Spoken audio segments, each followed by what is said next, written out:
This is the Horse Radio Network.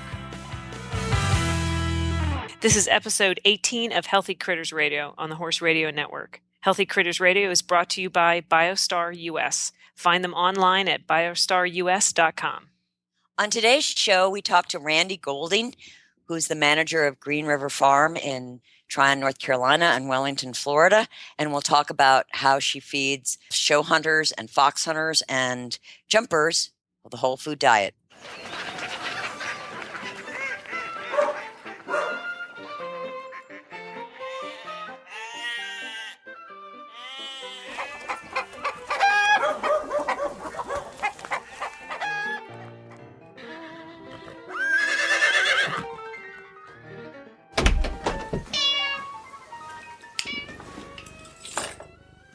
I have two things to share with you guys today. Okay. Okay, that we only want to hear two. You can't have three. Can't have three, no. Okay, so the first one is that we have been getting emails from listeners that are using Warhorse.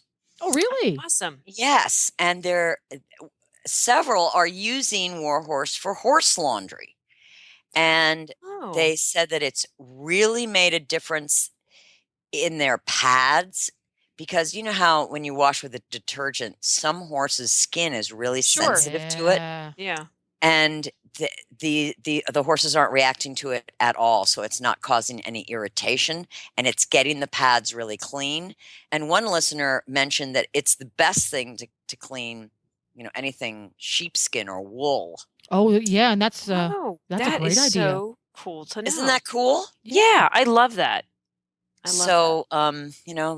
Put Warhorse in your horse laundry. Yeah, there you go. I wanted to get it from my laundry. Is that the second thing you're apparently the terrier agrees. Yes. Yeah. Okay. Yoda agrees. All right. And the second thing is, not to make you guys jealous or anything, but oh no, here we go. I'm eating fresh Cherokee tomatoes out of my garden. Yeah, that was a little mean. That was. Yeah. And they're just perfect. Tell me about the Cherokee tomato. Yeah. Do you not know what a Cherokee tomato is? Obviously, or I would not have asked. Yeah. It's actually called a Cherokee purple because it actually is a reddy purpley colored tomato, not as dark as a black crim. And it traces its lineage back to the Cherokee Indians on the East Coast. Okay. Oh. And it's what makes it such an amazing tomato is it has the taste of childhood. And what I mean by that is we all know what a tomato was like 40, 50. Well, see, here's the thing is only a certain percentage of us know what a tomato tastes like. If you're under the age of about 20, you don't know what a real tomato tastes like. Okay, so you need to get a Cherokee tomato, Cherokee purple, and eat it and realize what a real tomato is versus a pseudo tomato. Do I miss tomatoes? And it has a lot of juice, but the flavor is dimensional. Really? And it's not highly acid like so many of the hybrids are. This is an heirloom. The plant itself puts out a lot of Cherokee tomatoes. So when you start harvesting, you get... you're giving them to your friends, aren't you? No. I was going to say, they get the zucchinis, but not the tomatoes. Yeah, that's right. We can them, we freeze them. We sort of hold on to our tomatoes. Yeah. But anyway, it's that season where you can go out to the garden and pick a fresh Cherokee tomato. There's just nothing better. It sounds so good. It's so good. And Virginia has really good climate to grow tomatoes. See, that's where it's not fair. Central Florida, not so much. Yeah. Yeah. There had to be some disadvantage to living here, and I guess I found it. Yeah. Not real great tomato I weather. think part of it is your soil composition. Well, and we get rain in fits and starts. It's very, very hot in the tomatoes summertime. like rain, but they also like hot weather. They like hot weather. They like rain. But what happens is it rains 4 inches all at one time. Yeah, that sounds. So if you've got them in, it washes the nutrients through the soil at a very rapid rate. There's a really good book called Tomatoland. and it's written by, I believe he's a New York Times reporter, called Barry Estabrook. And it starts out, he's driving down on I-70 in Florida, right? He's headed to Naples. And this truck passes him, a big tractor trailer full of tomatoes. They're green, right? And the truck is passing him at 70 miles an hour, and a couple of the tomatoes roll out, and they hit the pavement, and they don't break. Oh my gosh! I highly recommend this book. Not only is it well written, it's sort of like he's like the Indiana Jones of tomatoes. It takes 42 different pesticides and herbicides to grow. Now you're ruining it for me. Oh man! I'm sorry. No, she's not.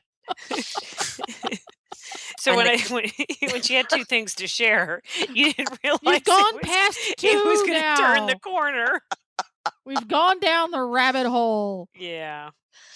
Just tell me they're full of chemicals and don't go there. It's an excellent book and a real eye opener to how this one particular food is grown in the U.S., with Florida being the biggest producer of it.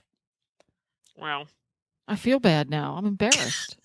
Well, there we go. That's what's going on here at Healthy Critters Radio. Critters. Yeah. And healthy humans. And healthy humans. Well, we've got to get going along with our show. We've got it chock-a-block full of stuff. Hedwig's going to stop by and visit, and we're going to learn about oats and electrolytes, and then we're going to have a little dog chat at the end of the show. Little dog chat. Here we go. This episode's special guest segment is brought to you by Warhorse, naturally aggressive and fiercely kind.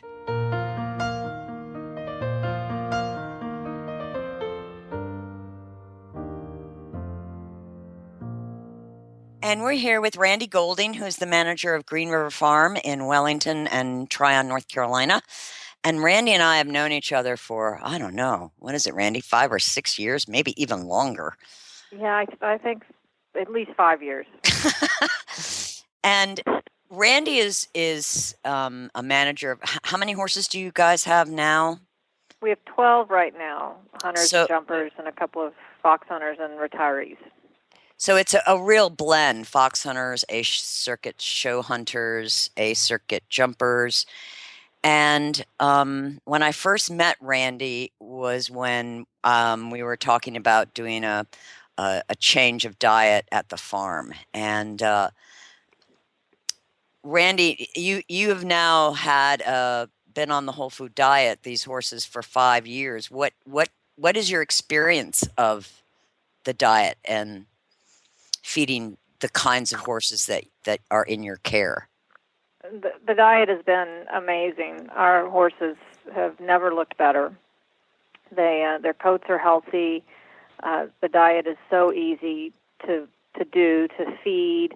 We were already wetting our feed anyway, so that was a simple transition. But as far as putting the horses on it and managing what they eat, it has been so easy. They've felt better. They started to feel better under saddle, I would say, within 6 months, and it's just continued to progress. They're quieter. They're just so much happier. What, we talk a lot about there's different components to the feeds. How difficult did you find it to learn, when to feed alfalfa and how much, and when to add a fat, and when to use the omega-3s, and whether you need to add a carbohydrate grain like oats? Well, I didn't think it was that difficult because I would call you. That's what I was going to say. Because I'm sitting here thinking I would have just called Tigger. That's a great question. So Tigger, when did you... And so I learned through you a lot about it.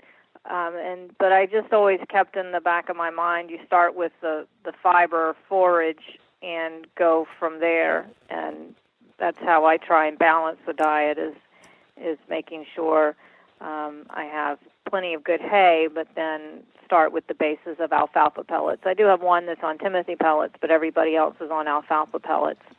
And depending on whether they needed more muscle development or maybe just more weight, I would go with increasing alfalfa pellets versus the beet pulp. And in the barn that we have, I really don't feed oats anymore. I did for a little while for one of our hunters who needed some more energy, oats and barley.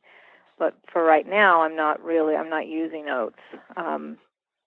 And everybody looks amazing. And didn't you were recently showing at Tryon, the horses were showing at Tryon, and somebody commented on how your horses looked? Yes, they were just amazed. And in Wellington, the same thing. A friend of Jennifer's just commented on how amazing all of our horses looked, how dappled they were. And they look fit, not fat. And the hunters are bigger than what you would want as a jumper, but they used to look so bloated, and now they just have a great body condition, and it's just so easy to keep them that way. And I find that I have very few that I have to feed a lot of the diet to. I feed the majority of them or a cup of alfalfa pellets and a half cup to a cup of flaxseed. Wow. That's not a lot. No. And now, all do big you warm blood. adjust it when, say, the one of the horses may have a few days off? Do you change the amounts much? A change in that I will, if they're going to go into a period where they're not going to work very hard, then I will. The ones who are getting a little more food, I'll maybe cut it in half or take away the fat supplement I use of Renew Gold for my kind of ones that are a little bit harder keepers. And would definitely, when I did use oats and barley, I would take them off oats and barley typically on going into Monday and for Monday for the day off. But we don't really give them a lot of downtime. They may not show all the time, but when they're home, they're still doing some work to stay fit. But it is very easy to adjust it because you never feel like you're changing the diet to adjust it. You're just maybe taking a couple of things out for a little while and then just putting it back in. Right. And I had one hunter when he went off to go show at Devon. He, he was gone for about 10 days, and he dropped a little bit of weight, so I just added some beet pulp back into his diet, and he looks fantastic now, and it's been perfect.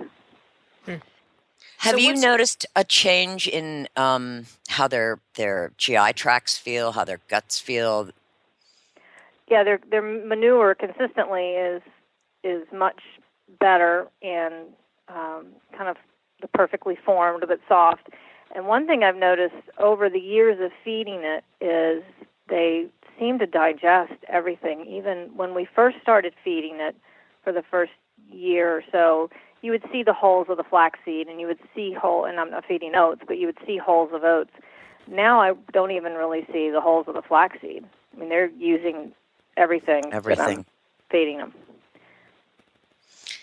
So I'm going to let our listeners in on a little secret in that Rande was a part of the inspiration for BioStar's formula Theracom. And in fact, it was the horses in her care that were among the first group of test horses.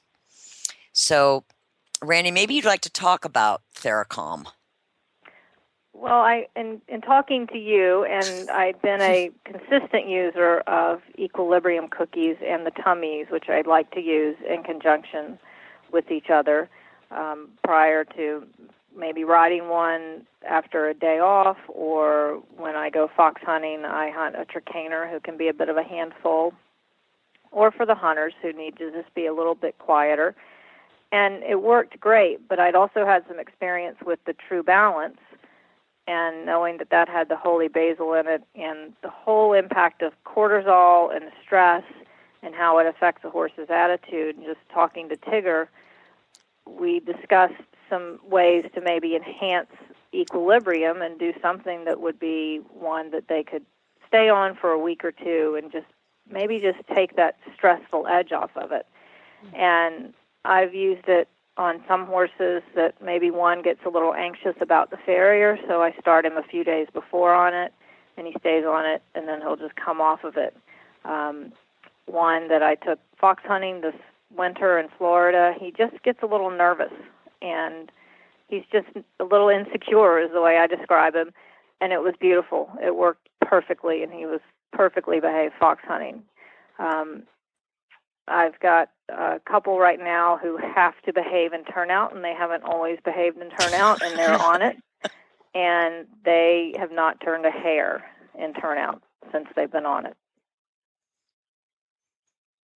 And the thing that I really like about it is how it addresses the brain gut, which I think is critical, plus the added component of the cortisol. And yet it doesn't take the energy away from them, because I think sometimes when we're trying to address stress and producing serotonin in the brain, we can sort of make them, I don't want to say deadheads, but they lose sort of their luster, their sparkle sometimes. Yeah. Well, that's a great point, because one of them in particular that I am using right now to make sure he behaves in turnout is almost too quiet at the horse shows. And I didn't use it in Florida this year because he was fine in turnout. Our turnout was smaller. Because he was so quiet and he didn't need anything, we actually needed a little more energy. But coming back here, my bigger pastures, and I needed to make sure he wasn't going to run around like an orangutan. And it hasn't taken away his energy. He's been brilliant and quite good in the show ring, and then just a perfect gentleman at home. So I don't know that he'll have to live on it, but just the stage right now where we are with him here with me in North Carolina, he's going to be on it for now. And then, but it's worked beautifully, and I think the addition of that whey protein in it, along with the casein, has really made it an outstanding product. And I'm so Tigger, this is a question. So can you keep them on it? Yes. Okay. So you can do that with equilibrium, or you just do that in replace of equilibrium? Equilibrium is great to give because it's a cookie, so you can give it, right before the horse is going to trailer, or if it's training stress at home, and you just need something to deal with that particular stressor. Right. But if you're looking at stress in a broader sense of how it affects the horse, excuse me, thank you, terrier on alert.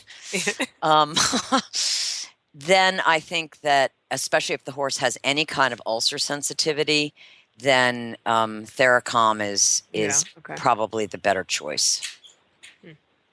That's interesting. So, Randy, if you were, and I know you have, talked to lots of other barn managers and riders and about the diet, if you could, sum up what, if somebody was sitting on the fence going, I would really like to do it, but it just seems overwhelming, what would you say to them?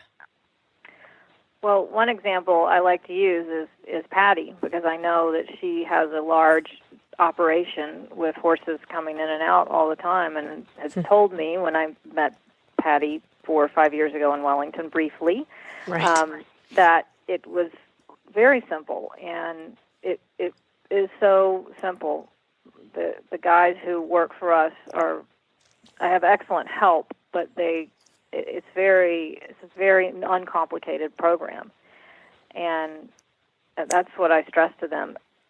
And it's so simple. The transition is so easy from commercial feed to the whole food diet, because the important pieces of the whole food diet are what's part of the commercial feed, and you're taking away all the other junk that's in the commercial feed, and so it's a very simple transition. And it's sometimes people are afraid of change, and especially in the horse business. And it's just a matter of getting them to maybe even try it on just one horse. But you have somebody say, it's just going to be so much more time consuming. And I just don't think it is. I mean, there's so many feeds that are out there today that are in bags that have to be wetted down or should be wetted down, or people are wetting their foods down. And it's just that one simple step. It's just not that big of a deal, No, it's not. And it's simple. It's so simple. Randy, how long does it take for you to make up feed for 12 horses? I've never timed it. It doesn't, maybe 15 minutes. Yeah. I mean, it doesn't take an inordinate amount of time. That's pretty good. Yeah. But there's not that many components. Honestly. Exactly. Exactly. Yeah. Majority of horses really can have alfalfa pellets and flaxseed. Right. And maybe speedy beet. And, but other than that, I mean, there's a few that need the cool stance or the Renew Gold. And maybe in the dressage world or in the high-level show jumpers, they need some oats, but it's just not that complicated. No. I agree. Well, we know I do. So I have to jump in because I have a question. I just saw it. Yeah, you just saw it. So on average in your barn, you have jumpers and hunters. How many different ingredients do you have to pour into a given horse's feed bucket on a daily basis? The most I would pour into a horse's feed bucket would be 4. Now, and how, because typically if you use a commercially produced feed, you go to the feed store or you call the feed store for a delivery and they deliver a bag of grain. The bag of grain generally gets poured into some type of bulk container and you have a big old feed scoop and you scoop it into their bucket. Yep. How has this changed how you shop for your horse's feedstuffs? Well, the feed store that I was buying feed from carries everything I need except one, the Speedy Beet. So that has been simple. And the Speedy Beet has been the one kind of limiting factor down in the South, but there is a local feed store that does carry it. But everything else they have. So you actually didn't have to change your habit a lot. You don't have to go to specialty I didn't have to stores go anywhere or order from overseas. Or No, I didn't, and I know people are feeding all kinds of feeds that they're having to order in or buy pallets of, but no, it was my feed store had everything I needed to do this. And one thing in the South that I was having a problem with, and I quit feeding barley, was because in the South in the heat it was hard to keep feed grain, and that's the beauty of this diet too, is what I feed and what I think you could probably maintain pretty much any horse on. You don't have to worry about that. It's not going to spoil in the heat. Yeah. So tell us what an average one of your horses is eating and what ingredients exactly. And an average one of my horses is eating 2 cups of alfalfa pellets, a cup of Speedy Beet, and a cup of flaxseed twice a day. Holy cow. That's not even I actually have more on the lower spectrum. Yeah. No, it's not. It's not even, that's a quart of food total. Yeah. Wow. How many times a day? Twice a day. And how much hay? They're getting 20 pounds probably. I'm very generous with our hay. Sparkles! Yay! We have our own hay that we grow, our orchard hay that we grow, and that's what I feed. Oh, dang, and you are we're lucky. We're not wasteful with it, but they eat what we put in front of them. Right. Now this brings up a question for Tigger. I'm hijacking your interview here, but this just got my little brain going. That's good. No. Let's compare apples to apples. You can either buy lovely second cutting Timothy hay, or you can buy some rather bleached looking late bloom Timothy hay, neither of which have any dust or mold or weeds. But one was harvested at optimum time when it's got as many nutrients as it can, and one was harvested when it really doesn't have as many nutrients as it could. If you buy the nicer one, you can only afford to feed so much, but if you buy the less expensive one, you can feed more, therefore addressing the horse's need for forage. Where are you better off at? Because you have to take care of the horse's gut motility, but you also have to take care of his nutrient needs. Can you do a blend of both? Of course, I knew you would say Oh that. my gosh, Tigger. Do you want me to put you in a timeout? You know, Well, Jen, I knew that this was going to happen. It's what I personally would do. My compromise would be, I want them to always be eating 20 hours a day, and I would mix the really good stuff that has, I mean, when a second cutting hay or a first cutting hay hasn't been dried carefully, it ends up getting sun bleached and, may have not been grown in optimal conditions. We are robbing our horses of really important, particularly minerals. It also can affect the non-structural carbohydrate content, so the sugars and starches may be higher, and you're going to be really lacking in some key fat soluble, which is vitamin E, vitamin A, and probably the omega-3s. So for me, the compromise would be, let's give some good, let's give some okay, and I would still absolutely, unless the horse can maintain great on fresh grass and hay, I would also add, some alfalfa pellets. I would add, some more omega-3s, flax or chia. And depending on the weight of the horse, if I, needed to supplement the fat and needed an energy source, then I would add Renew Gold or Cool Stance. So you often mention alfalfa pellets. Is there a difference between feeding an alfalfa pellet and an alfalfa cube? No, okay. It's just that the pellets don't need to be soaked as long as the cubes. You can literally put the pellets in the bucket, add water, and serve. Yeah, okay. The other thing I find with alfalfa pellets as well is, since they are denser and heavier, you don't have to feed the volume. Yeah, that's what I like about it. That you would have to feed of an alfalfa cube. So, and that's one reason I switched, but more because the soak is quicker.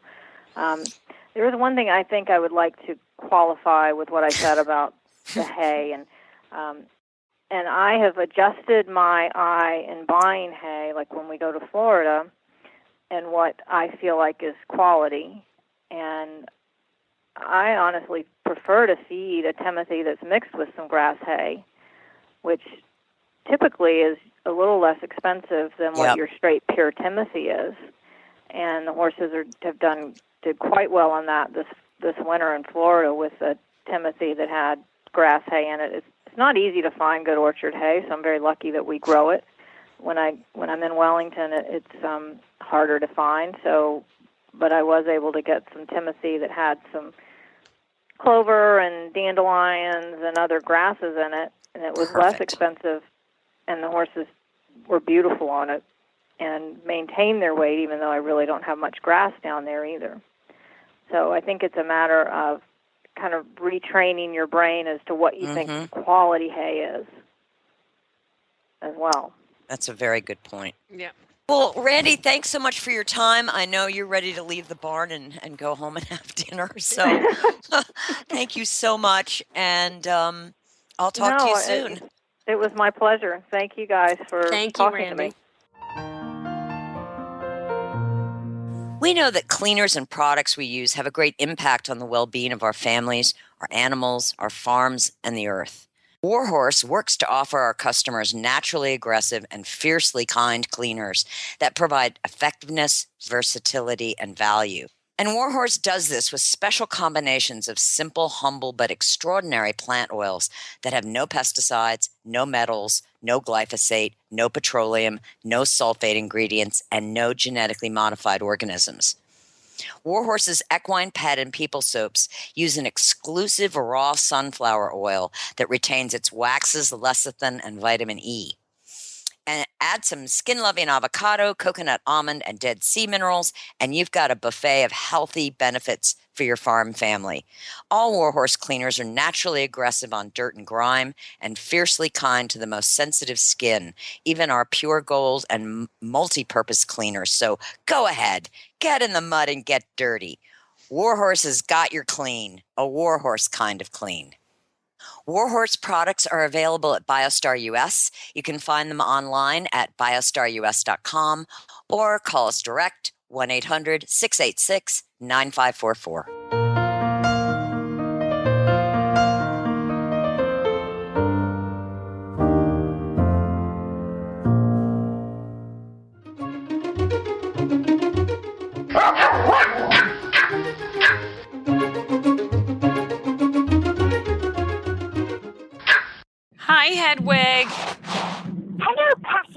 Tigger, and Patty.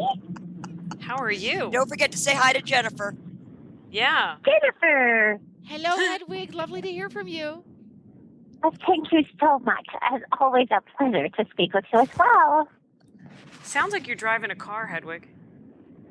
Well, I am not driving the car, Patty, because the servant is doing that. I have people to drive me. And see, I like that. Well, I have a question for you. Uh-huh. My question is, what recommendations do you have, or what do you do when dogs are being introduced to cats? Oh, well, that is a delicate subject for sure. Okay. Because cats can be a bit cranky. And so it is imperative, trust me, imperative, is that the dog be on its P's and Q's. Its paws should be on the ground, yes. Okay. And it should mind its manners, because cats are almost as fabulous as Pomeranians. Yes. Really? Oh, yes. Okay. So, for example, over the winter, we lived with a pair of tiny, tiny kittens who were in a big crate because they were too small to be free. And then we came home and they were free. And we are very friendly with those kittens. We love them. My sister and I, we play with them even. Of course, they are a bit odd and like to climb trees. But we try to overlook this, for they are otherwise quite excellent friends. Okay. And so if you are introducing a dog to a cat, the first thing is to ask the cat if it wants to meet the dog. Good. Okay. Good point. Did not think of it that way. Okay.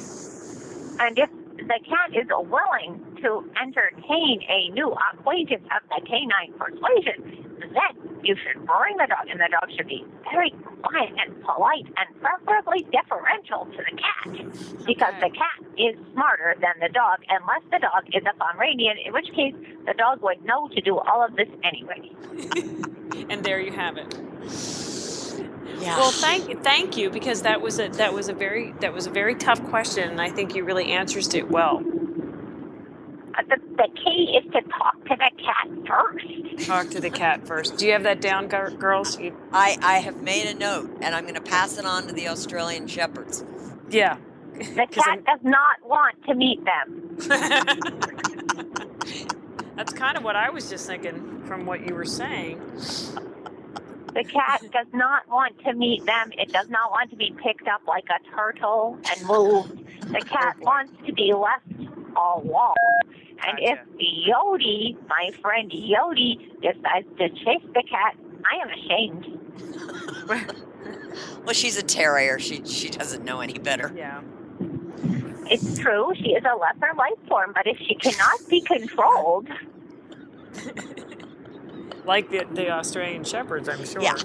Yeah. Okay. Well, don't get me started. Okay, Hetty, thanks. Have a safe trip home with your servant. Thank you. I'm so happy to have been of help.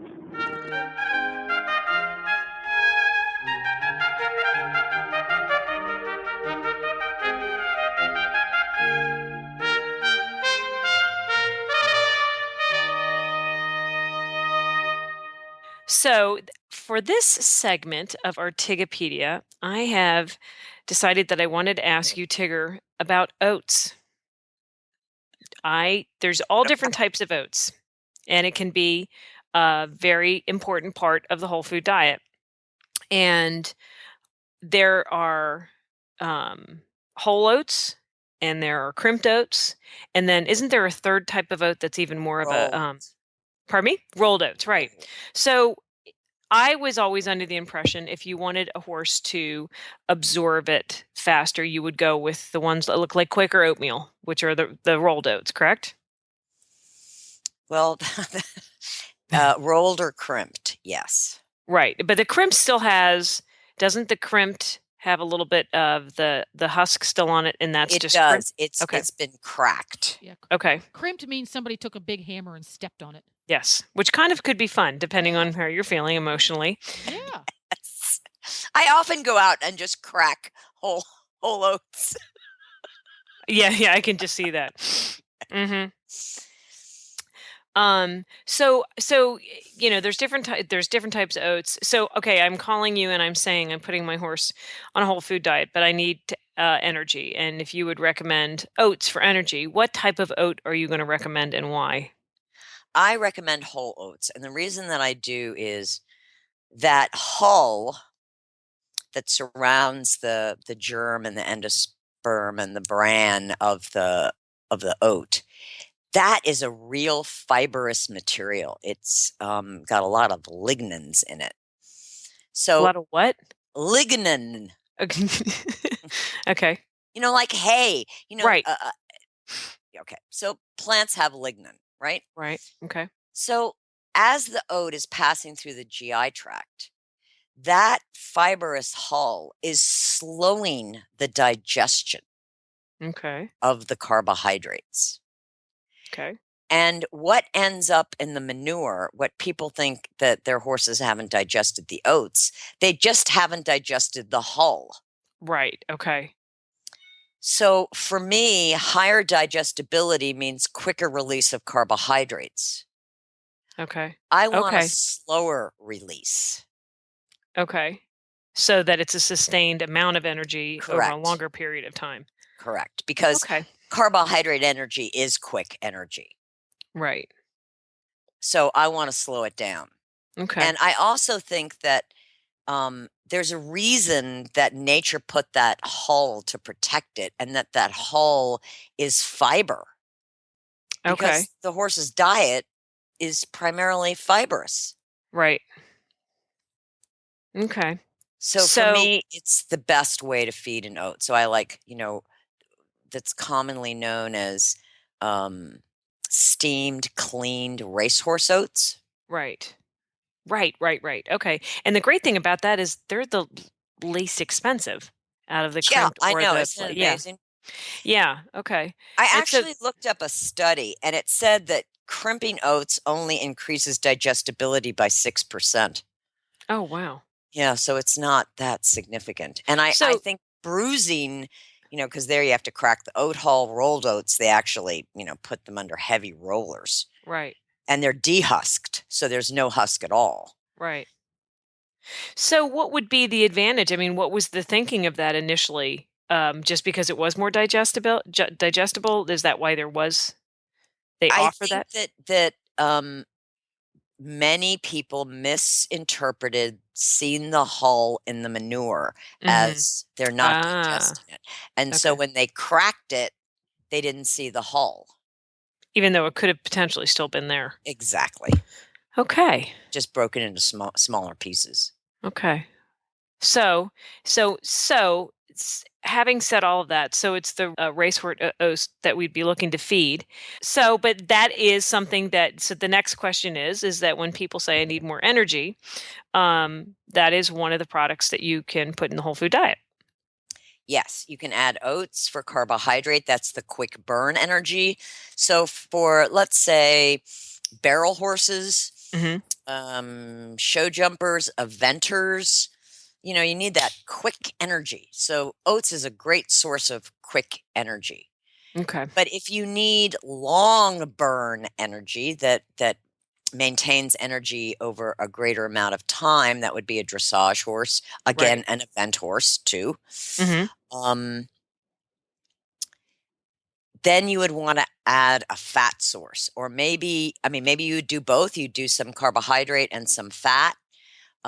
If the horse is metabolic, you want to stay away from the carbohydrate and just focus on a medium chain fat, which like coconut, which just fuels the muscles and organs. So I've got another question.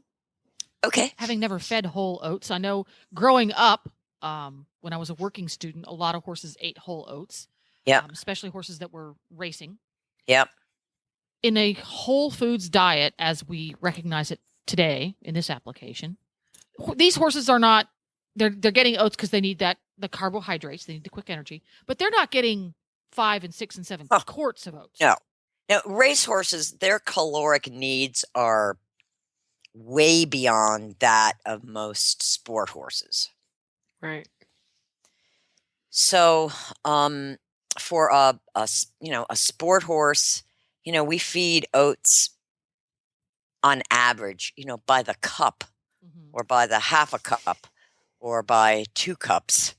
But we don't feed a lot of carbohydrates. And the better the horse's digestive system gets on whole food, really, the more efficient they are at using the carbohydrates in plants. So as their digestive system becomes healthier, Exactly. they're able to utilize the nutrients in Yeah, because think about the wild horses. Now, they don't eat. Nobody gives them a bucket of oats. No. Right. They do eat the seed heads. Oats is like a grass seed head. Right. And when they have to run away from the mountain lion, those horses can turn it on and run, and they can run for miles. Right. And they're running pretty much on fiber and fat energy. Okay. Yeah, that's a good description of that. Okay. Yeah. Well, Nigel is very excited about the fact that I bought a little bag of oats. He's looking forward to them. He's really sick and tired of looking at that pile of alfalfa with flaxseed in it. Yeah. This is really boring crap, people. Give me some grain. I want some grain. Well, that's so funny. Well, okay. Well, that was extraordinarily helpful, as I knew it would be. See, I know a lot more about oats than I used to. Thank you. Yeah. You're welcome. Now, do you have a blog post? Because I know over on BiostarUS.com, you have lots of really interesting blog posts. Do you have a blog post over there that deals with oats and things? I don't know. Well, you should know these things, Tigger. Yeah. But when you consider that I've been writing blogs for 10 years for this company, 1 to 2 a month, it's a fantastic amount of. I'm going to have to go and use the search bar, aren't I? Yeah, and unfortunately, when we've moved from different websites and some of the material has been didn't get transferred over. Yes. So I am working on my whole food handbook. We're in the process of editing it, and the plan is to have it available December 1 of this year. Oh, that's awesome.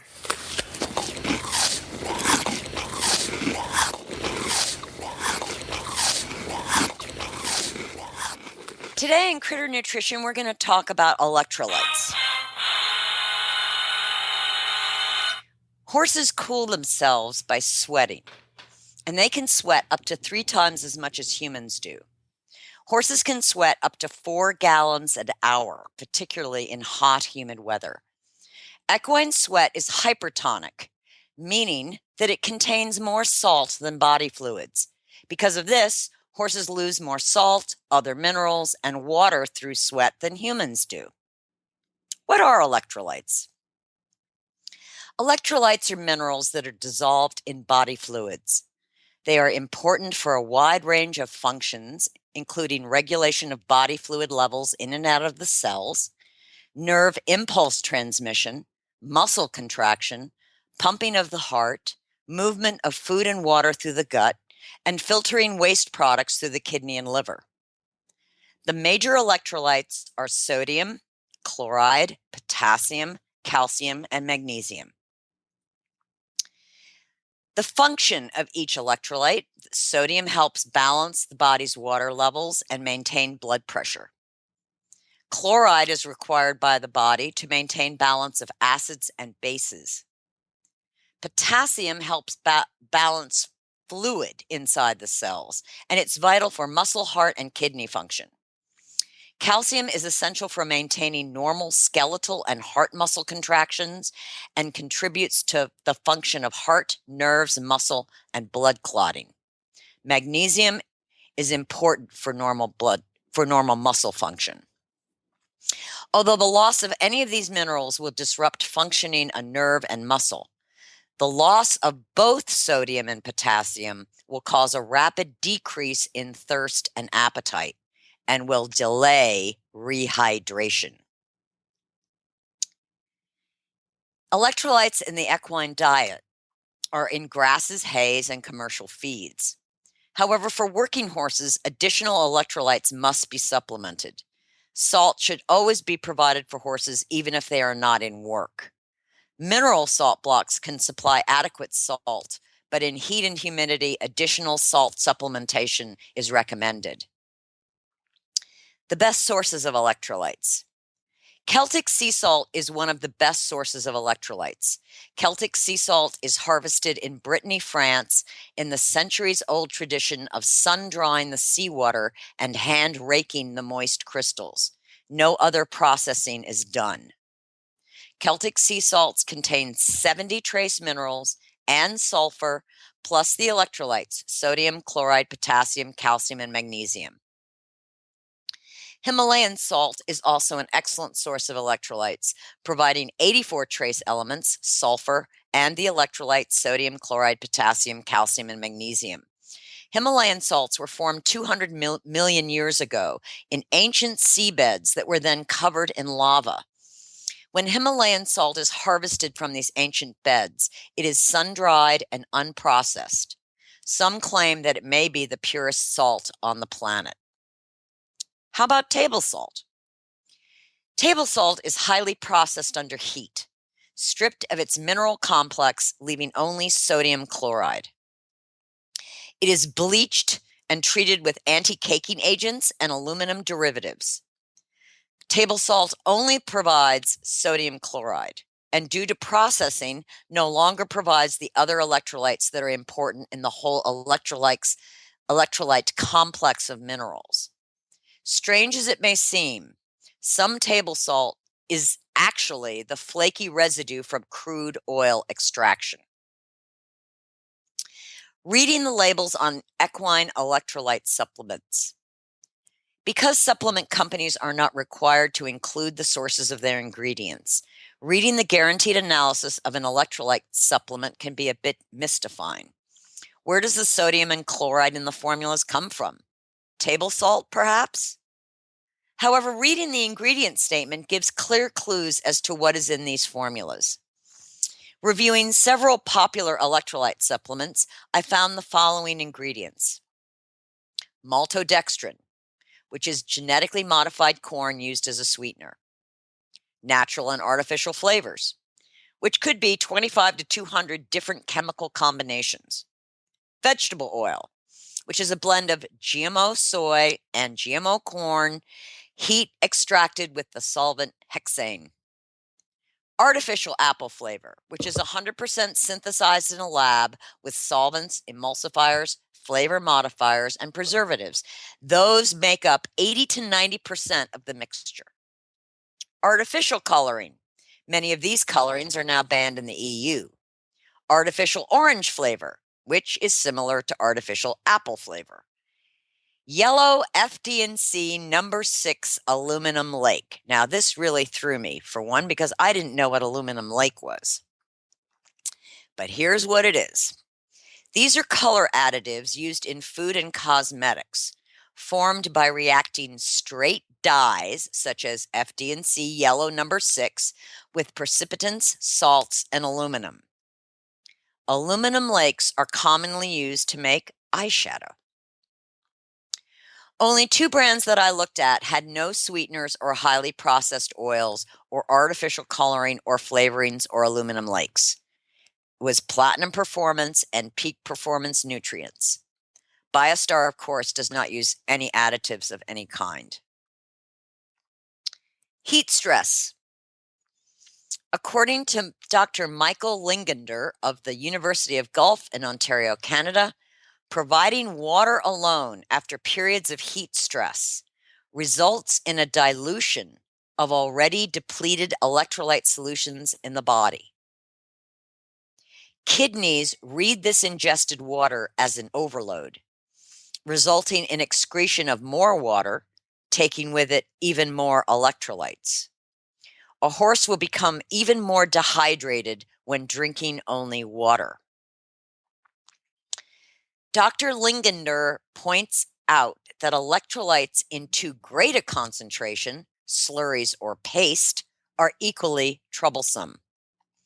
This causes the horse's body to direct water into the upper intestinal tract to dilute the electrolytes, thus dehydrating the horse further. This highlights the fact that if your horse refuses to drink, do not administer an electrolyte paste because it will further dehydration. Get the horse cool. Even adding ice to the water or isopropyl alcohol.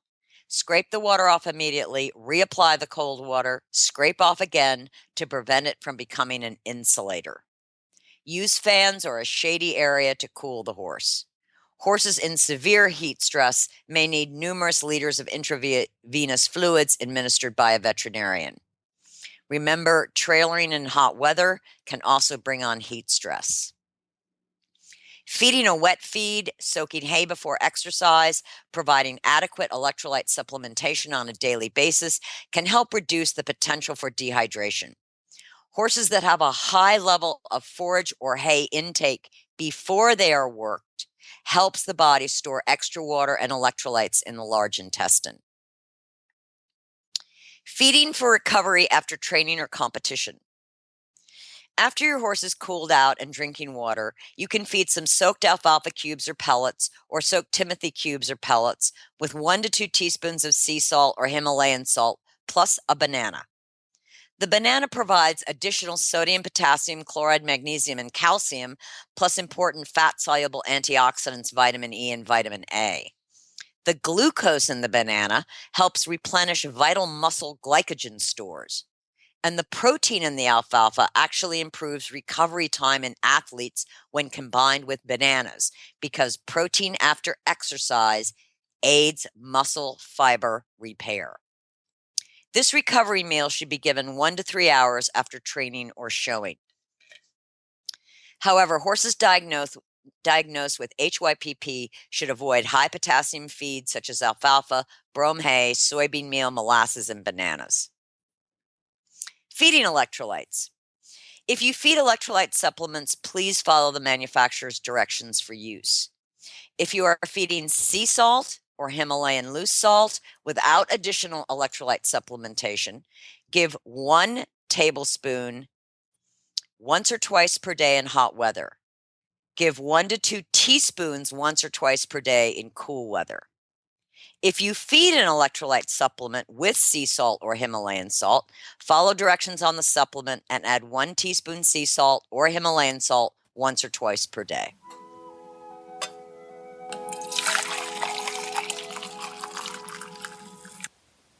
Okay, girls, we're at Coffee Clatch, and we have a good topic today, or good thing to talk about. I want to know the top 5 reasons why horse people have dogs. Would you like me to start? No. No, yeah, okay, yes. No, yes, don't start yet. Don't start yet. We have to do this.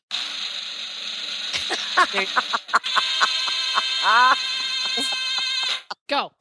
Perfect. You're up. Horse people have dogs because horses are too big for living rooms. Yes. Oh. Yes. That's good. That's good. What did you have, Patty P? Well, horse people have dogs because we love the additional work, and caring for all the horses just isn't enough to fulfill our lives.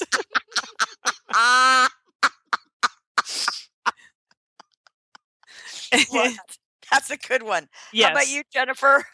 Well, you took mine, which was going to be that you can't bring your pony in the house. Oh.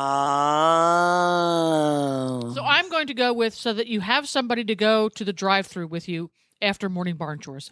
Oh. Yeah, no, that's good.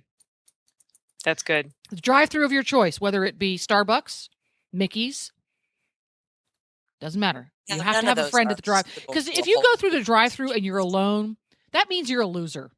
You got nobody. You got nothing. So you bring your dog along.